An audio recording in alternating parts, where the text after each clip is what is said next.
The fashion. We are here at the Dynamo Metalfest with Eric A.K. from Flotsam And Jetsam, founding member, right? And founding member. I've been in the band since 1982. 82. And we've got album number 15 coming out in a few weeks. Yeah. On the 13th, Friday the 13th, spooky day. Uh-huh. So it's I Am the Weapon. I'm the Weapon. I already hear it. That's cool. I like it. The new song is about this kind of superhero, anti-heroes. Who do you see as the real heroes in this world? Ooh, there are very few heroes in this world nowadays. There are, I'd say top of the list is firefighters. Yeah. There are many different types of firefighters. You know, there's forest firefighters and emergency medical teams, and those are the real heroes. They put themselves in danger to make sure other people are saved. For the most part, military. Yeah. But that's about it. There really are no heroes anymore. You know, there's. You fly as a superhero in the video clip. Really cool. Yeah, but he's kind of a new age superhero.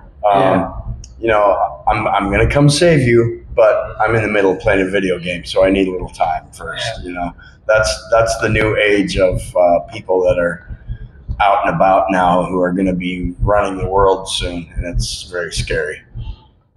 Yeah, I can imagine. I see the same around me, and the world is a dangerous place at the moment. Oh yes, and it's not going to get better anytime soon. Yes. What makes a good supervillain? A supervillain? What makes a good supervillain? You know, almost everybody is a good supervillain at this point. Yeah. Anybody who thinks more about themselves than others is a good supervillain. That's a lot of people on the planet right now. So, you know, there's just so many people out there who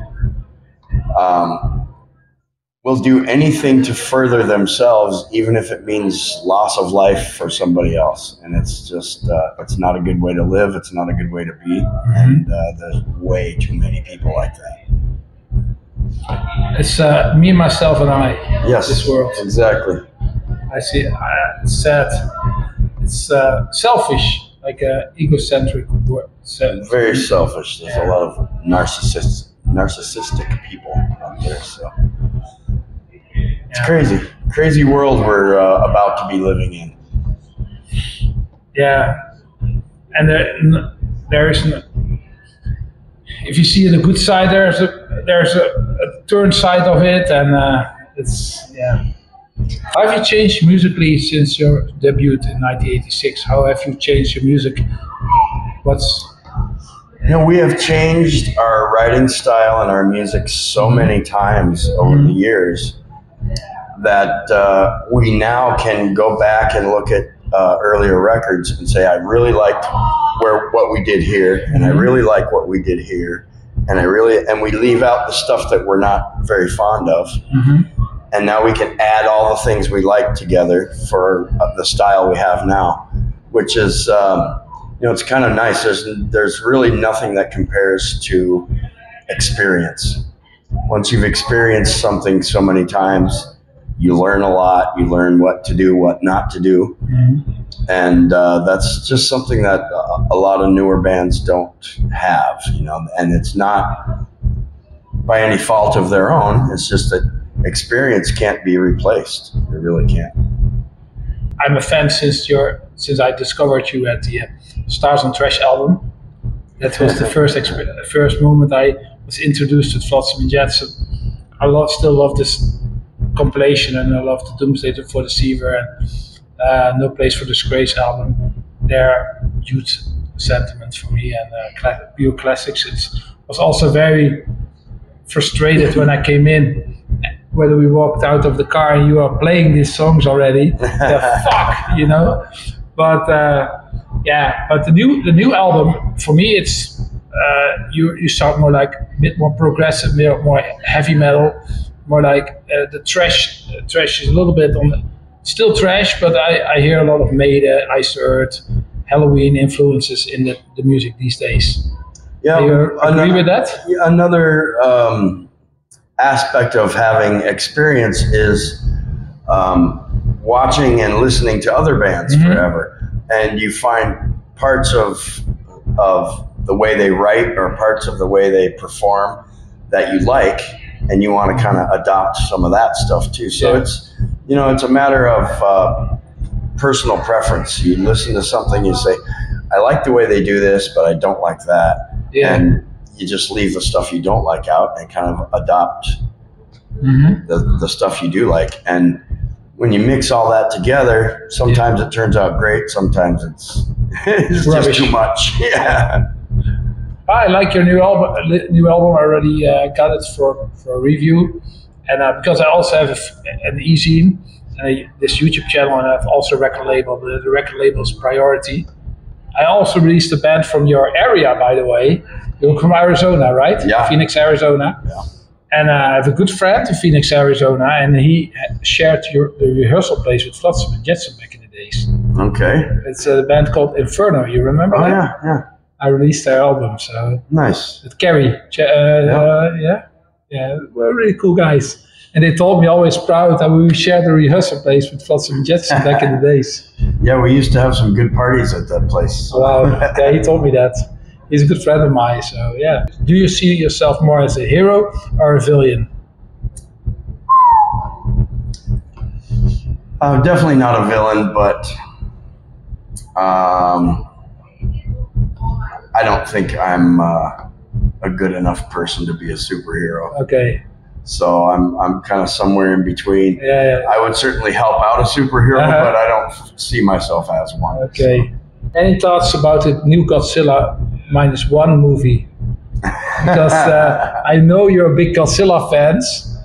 At least there are several songs about it, and the new album is also, I watched the movie because I know the songs about Flotsam and Jetsam with Godzilla, and I was curious. How do you like this movie, the Godzilla -1 movie? I haven't seen the new stuff yet, but Flotzilla is a cousin of Godzilla, so we're kind of all family that way. So. Yeah, and I used to watch the Godzilla movies when I was younger. So it was, and then when we got into our late teens and 20s, we would get really drunk and watch Godzilla and just laugh all night. So, it's always been one of those creatures that kind of sticks in your mind, And then when we did the Doomsday record, the guy came up with that album cover for us. Yeah. And he says, I was just watching a Godzilla movie and I drew this for you. Oh, nice.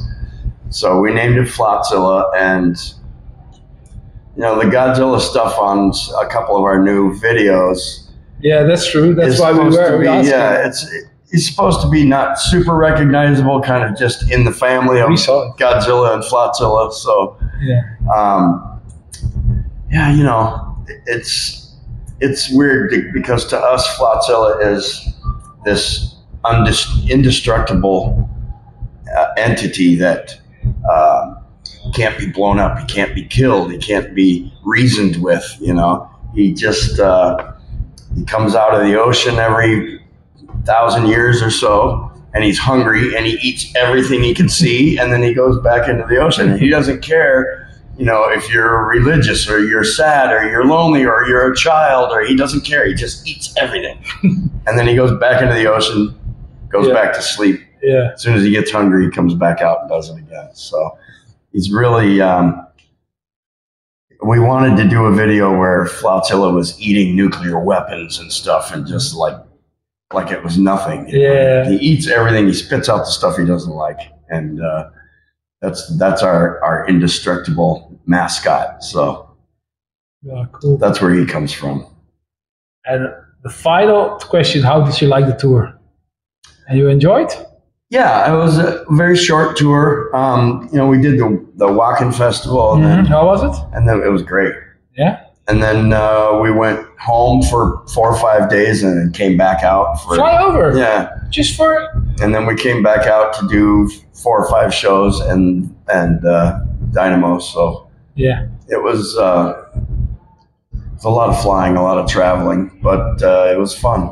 It's always fun tours. I kind of like doing the medium-sized clubs, where people are right there in your face, and it always makes it a much more personal show for us and for the audience. So. Because you also played with Ex-Humor and Hyrex some shows, right? Yeah. Yeah, I was there in Den Haag with Ex-Humor and Hyrex, but not Flotsam, and I saw Friday you played together. Yeah, from Germany. Right, yeah.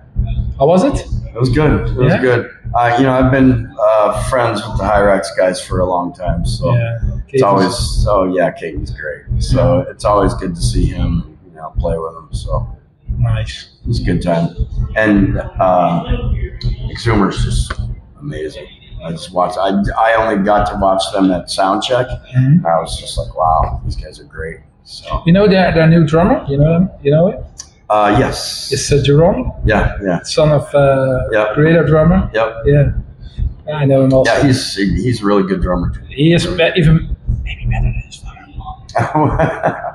Well, no, but his father is I'm equal. not one to judge. No, but he's equal. I think he's very good. His drum style is very good. Yeah. And I don't think Fender will be angry when I say his drum is equal to him. Yeah, maybe. He's a really good drummer. They put on a great show, and they're really tight. So a bit underrated band, huh? Ex-Humor. Yeah, there's a list of underrated bands that should be bigger than they are.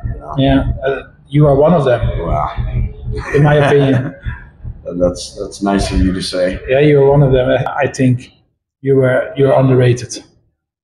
Well, when we first started, there was just one category. It was just heavy metal. Yeah.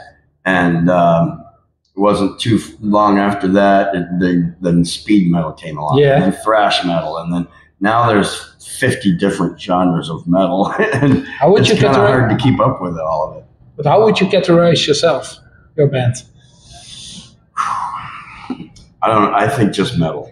Metal. Yeah, because we've done so many different things. We've done speed metal, we've done power metal, and we've done thrash metal, and we've done it all, and we don't really know what we are. So I just leave it at just metal.